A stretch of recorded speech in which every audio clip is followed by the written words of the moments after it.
अस्सलाम वालेकुम शागिर्द साथियों, मां डॉक्टर अयाज़ कीरियो हिकु दफ़ो वरी तव्हां सां सिंध यूनिवर्सिटी जो हलंदड़ एडमिशन प्रोसेस ऐं उन जे बारे में कुझु इंफॉर्मेशन तव्हां ताईं पहुचाइणी हुई। सभ खां पहिरीं तव्हां उन्हनि सभिनी शागिर्द साथियुनि खे मुबारकबाद ॾींदुसि जेके पहिरीं ॿी ऐं हाणे जेका टी सिलेक्शन लिस्ट अनाउंस थी आहे उन्हनि में उन्हनि जी एडमिशन थी वई आहे। उहे सभु ॿार मुबारकबाद जा मुस्तहिक़ आहिनि। ऐं थर्ड लिस्ट जेका असांजी अनाउंस थी आहे उन में सभिनी शागिर्द दोस्तनि खे इहा गुज़ारिश कंदो हलां त असां जेका लास्ट डेट आहे फीस पेमेंट जी फॉर थर्ड लिस्ट उहा आहे 30 जनवरी 2025। तव्हां सभिनी शागिर्द दोस्तनि खे गुज़ारिश आहे त महिरबानी करे आख़िरी तारीख़ जो वेट करण खां पहिरीं तव्हां ज़रूरु पंहिंजी फ़ी पे कयो, छो जो काफ़ी इश्यूज़ जेके ॿारनि सां आया आहिनि या जेके असांखे रिपोर्ट थिया आहिनि उन्हनि में हिकिड़ो इहो बि आहे त जेकॾहिं आख़िरी तारीख़ ते तव्हां ऑनलाइन पेमेंट कयो था या बैंक जे थ्रू पेमेंट कयो था त कॾहिं कॾहिं ईअं थींदो आहे त उहा तव्हांजी ट्रांज़ेक्शन जेका आहे उहा रिवर्स थी वेंदी आहे ऐं उन रिवर्स ट्रांज़ेक्शन जे ज़ुमिरे में तव्हां वटि ॿियो ॾींहुं अवेलेबल न हूंदो आहे जो तव्हां वरी पंहिंजो चालान पे करे सघो। शागिर्द साथियों, जिन ॿियनि टॉपिक्स ते पाण ॻाल्हाईंदासीं उन में जेके प्रॉब्लम्स असांखे पहिरीं ॿी लिस्ट ताईं रिपोर्ट थिया आहिनि शागिर्द साथियुनि जे पारां उहे कुझु हिन तरह सां आहिनि त जेकॾहिं असां फ़ीस पे न कयूं त पोइ छा थियणु खपे। जेकॾहिं असांजी सिलेक्शन सेल्फ ते बि थियल आहे, मेरिट ते बि थियल आहे त असांखे छा करणु खपे। ऐं जेकॾहिं असां इवनिंग में बि एडमिशन वरिती आहे, मॉर्निंग में बि असांजी एडमिशन आहे त उन जी फ़ीस एडजस्टमेंट कहिड़े तरीक़े सां थियणु वञे पई या थींदी। उन खां अलावा ॿिया जेके प्रॉब्लम्स आहिनि स्पेशली डॉक्यूमेंट सबमिशन प्रोसेस शागिर्द साथियों, त उन में जेके माइग्रेशन जो इशू आहे उन ते पाण ॻाल्हाईंदासीं। काफ़ी शागिर्द दोस्त रिटेन फ़ी जे प्रॉब्लम जे करे बि असां वटि आया ऐं इहो इशू बि हिकु दफ़ो वरी पहिरीं बि डिस्कस करे चुका आहियूं, हिकु दफ़ो वरी बि पाण डिस्कस कंदासीं। ऐं उन खां अलावा तव्हांखे इहो ॿुधाईंदुसि त जेकॾहिं उहे शागिर्द साथी जिन अञा ताईं इवनिंग कैटेगरी में एडमिशन न वरिती आहे ऐं वठणु चाहिनि था त उहे कहिड़े तरीक़े सां पंहिंजी चॉइस इवनिंग जे अंदरि ॾेई सघनि था। आख़िर में असां जेको तव्हांखे ॿुधाईंदासीं त सिंध यूनिवर्सिटी जे अंदरि जेको स्पेशल सेल्फ फाइनेंस कैटेगरी आहे उन जे लाइ बि असां एप्लीकेशन्स वठणु शुरू कयूं पिया त उन ते बि ॻाल्हाईंदासीं। शागिर्द साथियों, सभ खां पहिरीं जेको वॾो मसइलो असांखे रिपोर्ट थियो आहे शागिर्दनि जे पार्ट ते उहो आहे त जेकॾहिं कंहिं बि शागिर्द जी मॉर्निंग जे अंदरि सेल्फ फाइनेंस ते बि एडमिशन थी वई आहे, मेरिट कैटेगरी में बि उनखे ऑफर कयल आहे त उहो फ़ीस कहिड़ी प्यारे। सभ खां पहिरीं तव्हां इहा गुज़ारिश कंदुसि त जेका सेल्फ फाइनेंस जी फ़ी आहे उहा वॾी फ़ी आहे ऐं उहा सेल्फ फाइनेंस एज़ वेल एज़ मेरिट ॿिन्ही खे कवर करे थी। ऐं जेकॾहिं तव्हां सेल्फ फाइनेंस फ़ी पियारींदव त उन में तव्हांजो ॿई कैटेगरीज़ कंटिन्यू थी वेंदियूं। पर जेकॾहिं को दोस्त सेल्फ फाइनेंस अफोर्ड नथो करे त उहो जेकॾहिं मेरिट कैटेगरी जी फ़ी पे कंदो त पोइ उन सां उन जी सेल्फ फाइनेंस कैटेगरी जेका आहे उहा स्टॉप थी वेंदी, पर मेरिट कैटेगरी उन जी कंटिन्यू थींदी। अहिड़ा शागिर्द साथी जिन खे सिर्फ़ु सेल्फ फाइनेंस में एडमिशन ऑफर थी आहे पर मेरिट जे अंदरि अञा उन्हनि खे को बि डिपार्टमेंट ऑफर न थियो आहे ऐं उहे पुछंदा रहंदा आहिनि त असां जेकॾहिं इन सेल्फ फाइनेंस कैटेगरी जी फ़ी न पियारियूं त पोइ असांजी एडमिशन हलंदी या ख़तमु थी वेंदी। त इहो वाज़े कंदो हलां त जेकॾहिं तव्हांजी सिर्फ़ु सेल्फ फाइनेंस कैटेगरी जे अंदरि एडमिशन थी आहे ऐं मेरिट कैटेगरी तव्हांखे अञा ऑफर ई न थी आहे ऐं तव्हां जेकॾहिं सेल्फ फाइनेंस जी फ़ी नथा पियारियो त उन सिलसिले में तव्हांजी merit category by default continue रहंदी, बाक़ी तव्हांजी सेल्फ फाइनेंस कैटेगरी उहा कंटिन्यू न रहंदी।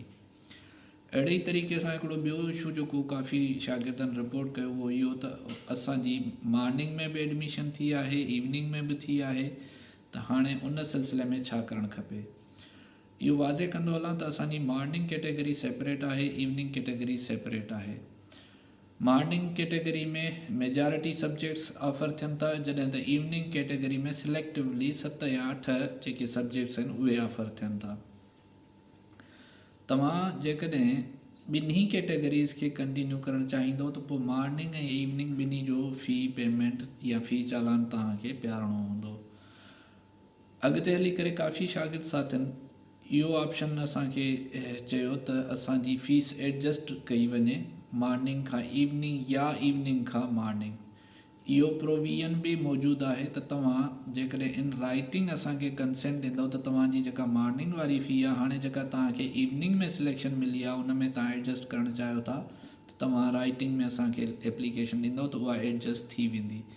अहिड़े ई तरीक़े सां जेकॾहिं तव्हां इवनिंग में फ़ी पे कई आहे ऐं तव्हां चाहियो था त न हाणे इवनिंग में तव्हां कंटिन्यू नथा करणु चाहियो, मॉर्निंग जे अंदरि तव्हांखे जेका बि सिलेक्शन मिली आहे तव्हां उनखे कंटिन्यू करणु चाहियो था त उहा इवनिंग वारी फ़ी बि तव्हां मॉर्निंग कैटेगरी में पंहिंजे रिटन कंसेंट सां एडजस्ट कराए सघो था।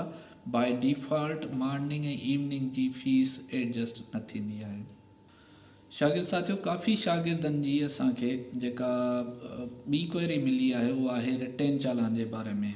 हिते वाज़े कंदो हलां त रिटेन चालान जो पर्पज़ ई इहो आहे त जेकॾहिं तव्हांखे कंहिं बि मेरिट सिलेक्शन लिस्ट जे अंदरि पंहिंजे पसंदि जो सब्जेक्ट मिली वियो आहे ऐं तव्हां उन में ई पढ़णु चाहियो था त तव्हां फ़ी चालान पे करण खां पोइ 200 रुपयनि वारो जेको रिटेन चालान आहे उहो पे कंदव त उहा तव्हांजी सिलेक्शन परमनेंट थी वेंदी, यानी कि तव्हां प्रोमोट न थींदव ॿी कंहिं नेक्स्ट कैटेगरी में। हाणे हिते काफ़ी शागिर्द दोस्त जॾहिं उन सिलेक्शन लिस्ट जी लास्ट डेट थी वञे थी उन खां पोइ अचनि था त साईं असां रिटेन न पे करे सघियासीं, त आउं हिते वाज़े कंदो हलां त जेकॾहिं उन लास्ट डेट ताईं तव्हां रिटेन चालान न पे कयो त इट मीन्स हाणे तव्हां एलिजिबल थी वियो for promotion to the next selection list. उन सिलसिले में तव्हांखे वेट करिणो पवंदो।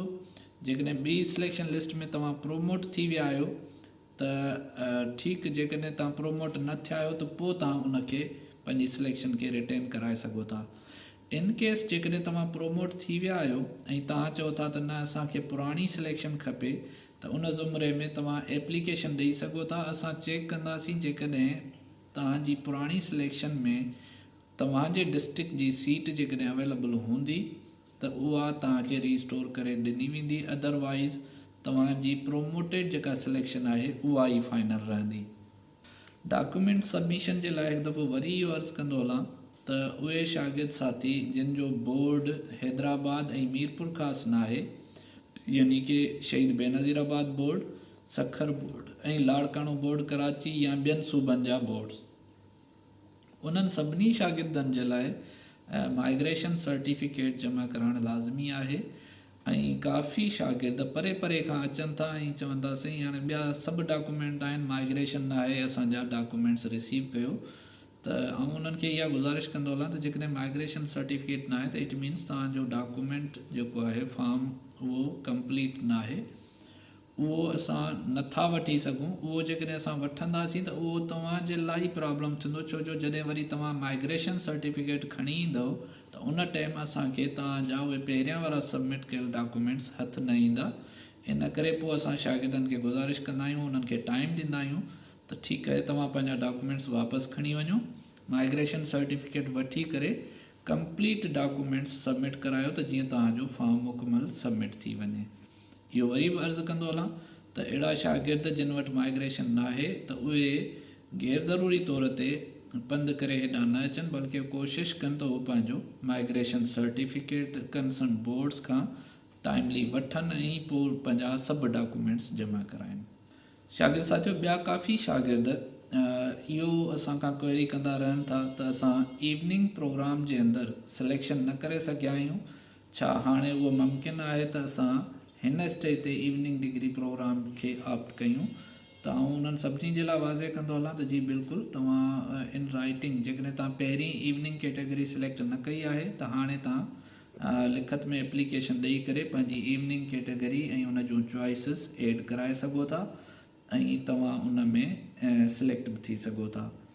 हिन खां पोइ शागिर्द दोस्तो ऐं हिकु दफ़ो वरी तव्हांखे इहा ॻाल्हि ॿुधाईंदो हलां त सिंध यूनिवर्सिटी जे अंदरि जेके स्पेशल सेल्फ फाइनेंस कैटेगरी आहे असां उनखे अनाउंस करणु वञूं पिया।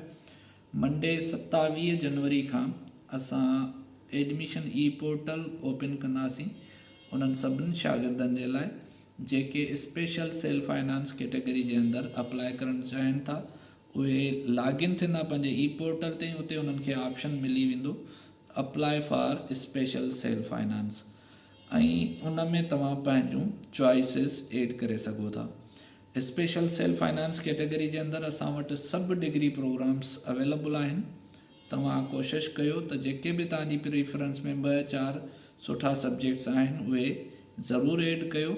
LLB आहे, IT आहे, कंप्यूटर साइंस आहे, आर्टिफिशियल इंटेलिजेंस आहे, फार्मेसी आहे, DPT आहे, इंग्लिश आहे। मक़सदु त सभु जेके बि डिग्री प्रोग्राम्स यूनिवर्सिटी ऑफर करे पई उन में स्पेशल सेल्फ फाइनेंस जी कैटेगरी अवेलेबल आहे। ऐं इहा डेट वरी रिपीट कयां थो त स्पेशल सेल्फ फाइनेंस कैटेगरी में असीं एप्लीकेशन्स जेके वठूं पिया उहे मंडे 27 जनवरी 2025 खां मंडे 3 फेबरवरी 2025 ताईं एप्लीकेशन्स वठंदासीं। उन खां पोइ स्पेशल सेल्फ फाइनेंस जी सिलेक्शन लिस्ट इमीडिएटली लॻी वेंदी। हिकु दफ़ो वरी उन्हनि शागिर्द दोस्तनि खे गुज़ारिश कयां थो त जेके 3rd सिलेक्शन लिस्ट में जिन जी एडमिशन थी आहे उहे महिरबानी करे 3 जनवरी 2025 या उन खां पहिरीं पंहिंजी फ़ी पे कनि। हिन खां पोइ जेकॾहिं तव्हां फीस पे नथा करे सघो त पोइ नेक्स्ट ऑप्शन तव्हां वटि न हूंदो जेको असां पहिरीं तव्हांखे कंटिन्यू करे आया आहियूं। महिरबानी तव्हां सभिनी शागिर्द दोस्तनि जी। उमेद त हीअ वीडियो तव्हांजे लाइ इंफॉर्मेटिव हूंदी।